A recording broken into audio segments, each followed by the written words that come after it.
a team of scientists have discovered a new material in Mali, West Africa, that has the potential source of energy to solve many of the world's problems, from powering cities to reducing carbon emissions. The material also has the incredible implications for space travel. With the ability to produce energy at unprecedented levels, spaceships could travel at speeds far beyond what is currently possible. The scientists knew they had to keep this discovery a secret, fearing that it could fall into the wrong hands. The Dogon tribe were the first to know of this recent discovery and began the 2-week journey across the Sahara to the capital of Mali, Bamako. Their mission was to gain access to the new material to use in their journey to their home planet near Sirius A and Sirius B in the Canis Major constellation, or what they referred to as the Dog Star. The president of Mali at first refused to meet with what he called a group of goat herders, but he soon changes his mind after being presented with a small, ornate golden box with gold inside. The Dogon spiritual leader, Makuma, was ushered in, followed by several other tribe members. His proposal was simple. We are willing and able to purchase all of the newly found material to use in our journey to the stars. The Fulani tribe and the Dogon tribe have had conflicts for centuries, and the president of Mali was from the Fulani tribe and was thinking of a way to force the Dogon to hand over all of Mansa Musa's wealth that they claim to have knowledge of. If he attacked them, the world would see it as just another intertribal regional event.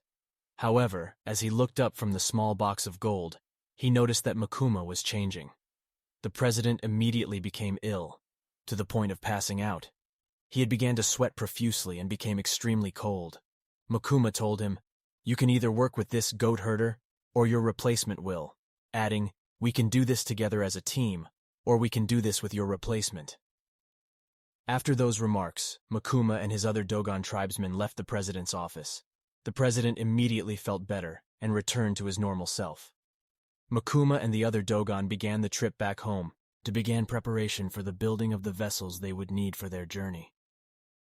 At a newly constructed facility in the desert, the Dogon, along with construction crews, scientists and engineers, began the process of building several vessels. Their goal was to construct a total of 30 vessels, capable of traversing the galaxy.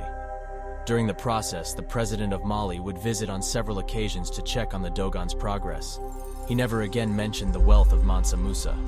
During one of his visits, he asked Makuma if he was aware of the dangers involved in such a risky decision to go to an unknown planet in an unknown star system. Makuma replied, "Dangers? You mean things like living in a desert, being a goat herder, and seen as less than human? Living in a place where war is a constant, a place with no technology, no viable water systems, and no viable future? Are those the dangers you speak of? We goat herders are well aware of those dangers, and have decided we would rather take our chances out among the stars, for if we know anything, any dangers, including death, has to be better than this." Using a star map, designed by an international star registry, the Dogon navigational team began to chart their destination to the Canis Major constellation. However, Makuma had drawn an odd-looking hieroglyph in the sand, which the Dogon team was interpreting as the area directing them to an area they were seeking among the stars. After 3 years of speedy construction, all of the Dogon vessels were equipped and ready for launch.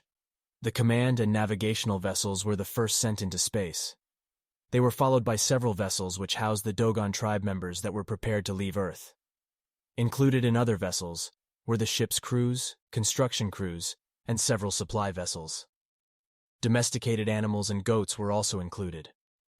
Under the leadership of spiritual leader Makuma, the Dogons were set and prepared to leave. After 2 years of traveling, the Dogon finally reached the planet that Makuma had drawn in the sand. Crews were dispatched to the planet to determine if it was suitable to support human life. The crews were astonished at what they saw and reported that the planet was indeed inhabitable. Makuma remembered that the legend was that humans had destroyed the planet several thousand years ago through overuse and abuse. But, from what the crews were reporting, it seems as though the planet had reimagined itself and could once again support human life.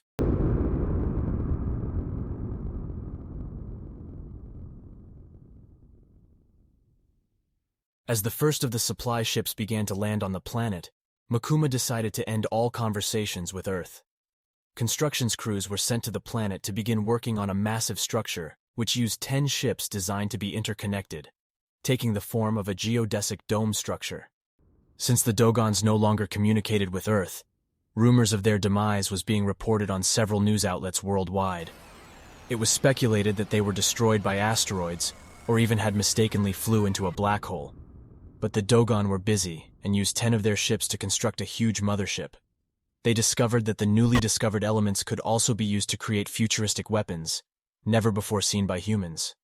One of the weapons was named a neurodisruptor,